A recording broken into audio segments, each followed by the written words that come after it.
Bonjour mon frère, ma sœur. Je suis dans la joie de partager avec toi la graine de semence de ce matin que nous trouvons dans le livre de Jean chapitre 2 verset 4.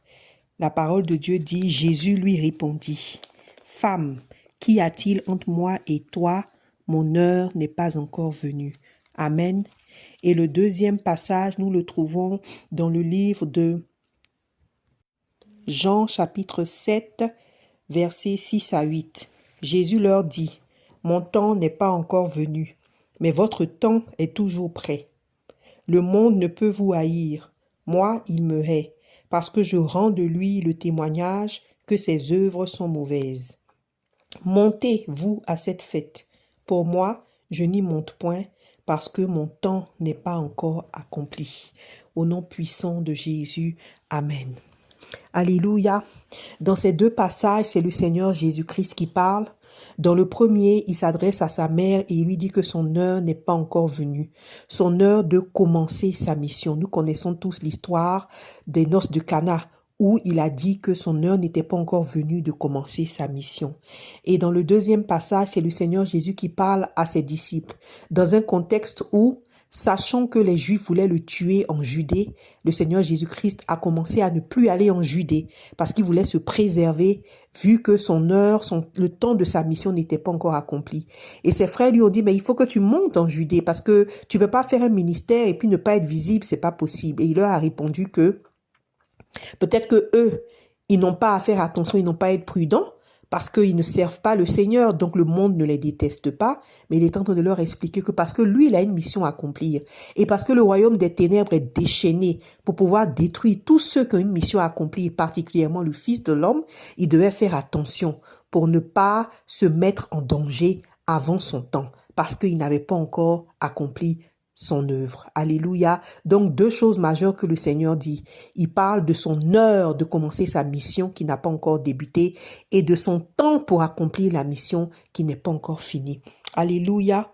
Mon frère, ma sœur, nous les êtres humains, on marque des dates importantes de nos vies.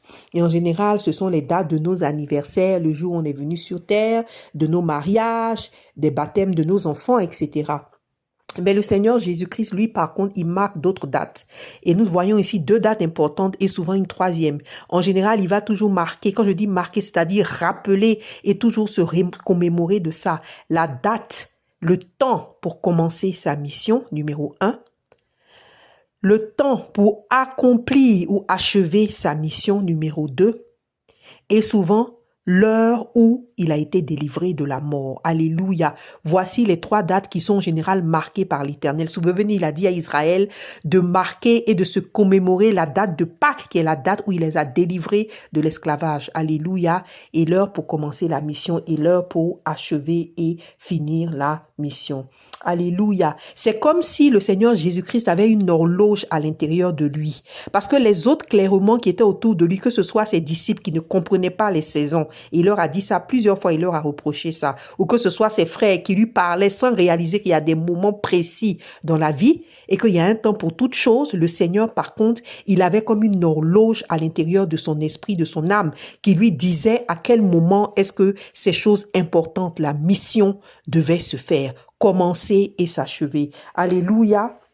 Cette horloge-là, qui était à l'intérieur du Seigneur Jésus-Christ en lui, c'est comme un signal. C'est comme un signal qui résonne dans les cieux. C'est comme un gong qui dit que l'heure est arrivée. C'est comme un déclic qui se fait dans l'esprit du Seigneur ou dans l'esprit de l'élu même et qui lui dit, vas-y. Vas-y parce que la menace de la mort, par exemple, est levée ou bien le royaume des ténèbres est paralysé et il lui dit, vas-y, maintenant tu peux y aller, tu peux commencer ta mission. Alléluia. Donc c'est comme si cette horloge-là dans l'esprit de l'élu, dans l'esprit du Seigneur Jésus-Christ, c'est l'heure de commencer l'œuvre, de commencer à accomplir la mission finale, le but final pour lequel on a été créé, pour lequel on a été envoyé sur la terre. C'est une mission qui vient être accomplie par nous après que nous ayons accompli beaucoup de sous-missions et que nous avons occupé beaucoup de sous-fonctions. Alléluia. Donc ça, c'est le Seigneur Jésus-Christ qui expliquait cela à ses frères et à ses disciples. Mais il y a beaucoup d'enfants de Dieu qui ont expérimenté cela. Pour Moïse, par exemple, ça a été un appel à se déplacer, à retourner en Égypte. Amen.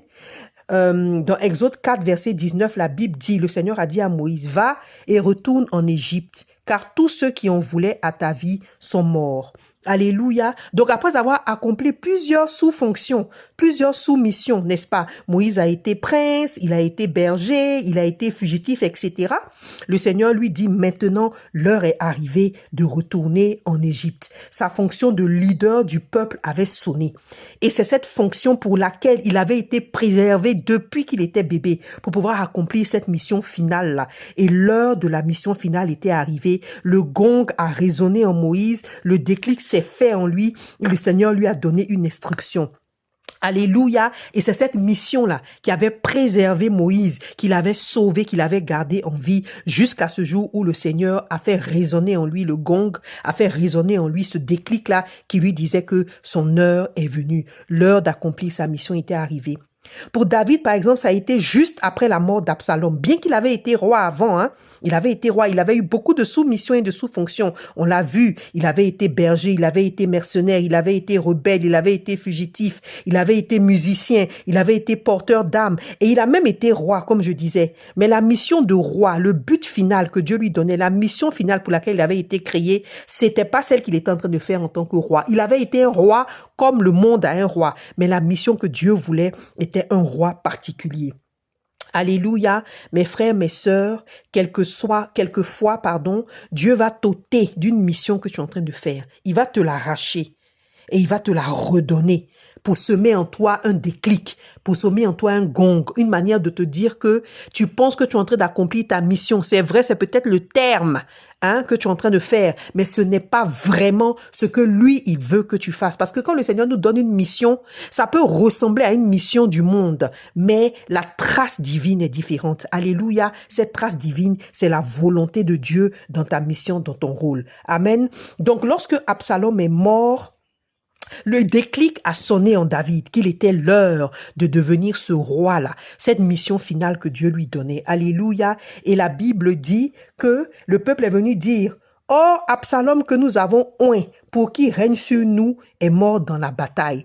Pourquoi ne parlez-vous pas de faire revenir le roi? » Amen. Et c'est comme ça que ce déclic divin a sonné et que David est redevenu roi. Mais mes frères, mes sœurs, le roi que David a été à partir de ce moment-là, lorsque le Seigneur a écarté la menace de son adversaire et l'a positionné, lorsque le déclic a sonné, ce roi-là était très différent du roi qu'il avait été auparavant. C'était un roi qui a accompli la volonté parfaite de l'Éternel. Alléluia. Qui a capturé Jérusalem, qui a construit le temple, amen, qui a choisi le lieu et qui a fait exactement ce que le Seigneur voulait. Amen. Pour Paul, cette heure a sonné quand le Seigneur l'a aveuglé et qu'il lui a apparu. Le déclic a résonné dans le cœur de Paul. Alléluia. Et Paul a expliqué cela dans Galates 1, verset 15. Il a dit, « Mais lorsqu'il plut à celui qui m'avait mis à part dans le sein de ma mère et qui m'a appelé par sa grâce de révéler en moi son Fils afin que je l'annonçasse parmi les païens, je ne consultai ni la chair ni le sang. » Alléluia. Et à partir de cet instant-là, lorsque Paul a entendu le déclic, il s'est levé et il a commencé à courir pour la mission. Alléluia. Donc chacun, y compris le Seigneur Jésus-Christ, a écouté l'horloge sonner en eux. L'horloge du début de la mission ultime, la mission principale pour laquelle Dieu les avait appelés. Une mission qu'ils n'ont pas confondue avec les missions préliminaires qu'ils ont eues, avec les sous-missions qu'ils ont eu à faire, avec les sous-fonctions qu'ils ont eu à occuper par le passé. Ils n'ont pas confondu parce que le gong, le déclic que le Seigneur fait ressentir à l'élu dans son cœur est tellement fort, tu sais que ton heure arrive. Alléluia. Et aucun d'eux n'est mort jusqu'à ce que leur temps de leur mission sont accomplis. Et c'est pour ça que Jésus-Christ avait dit que il ne voulait pas aller se mettre en danger parce que le temps d'achever sa mission n'était pas encore arrivé. Souvenez-vous que Jésus-Christ a dit sur la croix, mes frères, mes sœurs, tout est accompli. Comme pour dire, aujourd'hui j'ai achevé, j'ai accompli la mission de l'Éternel. Maintenant, je meurs. Alléluia. Donc, c'était la mission finale. Paul l'a même dit lui aussi dans 2 Timothée 4, verset 6. Il a dit, « Car pour moi, Je sers déjà de libation et mon départ est proche. J'ai combattu le bon combat, j'ai achevé la course. Alléluia, j'ai gardé la foi. Amen. Donc, au soir de sa vie, Paul a dit à l'Éternel, j'ai accompli ma mission. Et parce que j'ai accompli ma mission, je sais que maintenant, il est l'heure pour moi de pouvoir partir. Parce que tu ne peux partir de la terre que lorsque tu as accompli ta mission, mon frère, ma sœur. C'est ta mission qui te protège. Alléluia. Et c'est le déclic en toi, ce gong-là que tu sens et tu sais qu'il est temps pour toi de commencer.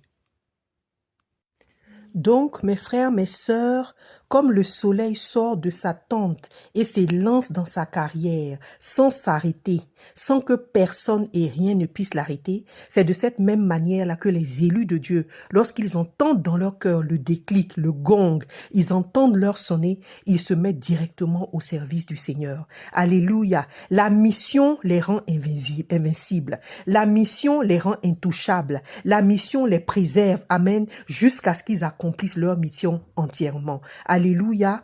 De même, toi et moi, mon frère, nous avons reçu et nous recevons un déclic, un signal à l'intérieur de nous.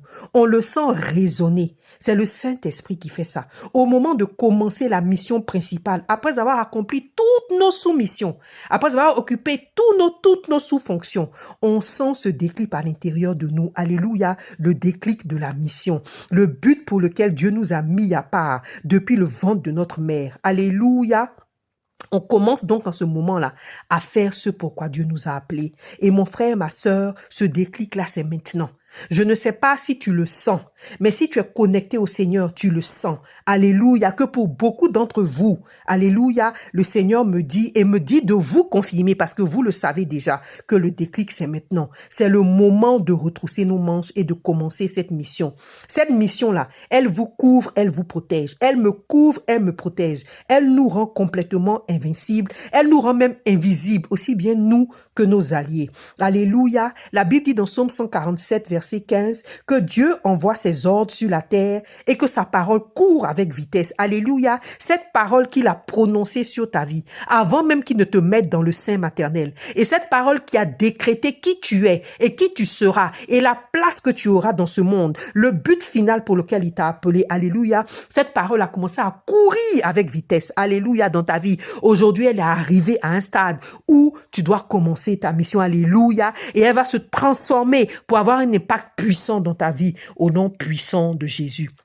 Concluons avec ce verset. La parole de Dieu dit dans Jean chapitre 17 verset 4, c'est le Seigneur Jésus qui parle. Il a dit, je t'ai glorifié sur la terre. J'ai achevé l'œuvre que tu m'as donnée à faire. Amen. Mon frère, ma sœur, c'est cette phrase-là que nous devons dire au soir de notre vie. Nous devons dire, Seigneur, je t'ai glorifié sur la terre. J'ai achevé l'œuvre que tu m'as donnée à faire. Alléluia. C'est parce que la parole de Dieu couvre ta vie. C'est parce que l'heure de ta mission a sonné maintenant que toutes tes missions, toutes tes soumissions là sont accomplies. Elles sont en train de finir. Alléluia.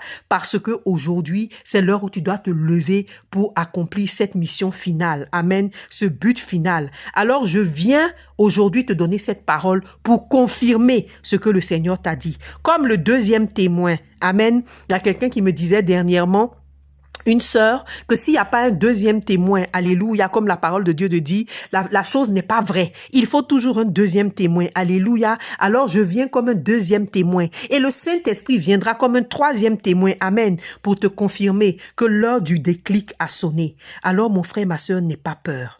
N'aie pas peur, tu es invincible, tu es invisible, tu es intouchable. C'est ta mission qui fait ça. C'est la parole décrétée sur la vie qui fait ça. Tous tes adversaires ont été paralysés et la route est ouverte devant toi. Tout ce que tu as à faire, c'est te lancer dans ta carrière. Alléluia, le diable ne peut rien te faire car il ne te voit pas. Ni toi, ni aucun de tes alliés. Amen. Donc c'est le moment de te lever. Je veux t'encourager, mon frère, ma sœur, à prendre place, à occuper ta place et à commencer à suivre les instructions que le Seigneur t'a données. Il y a une instruction qu'il donne en particulier pour le début. Quand la mission finale commence, il donne une instruction. Suis cette instruction, obéis et n'aie pas peur. Le Seigneur est avec toi. Le déclic, c'est aujourd'hui et le signal, c'est maintenant au nom puissant de Jésus. Amen.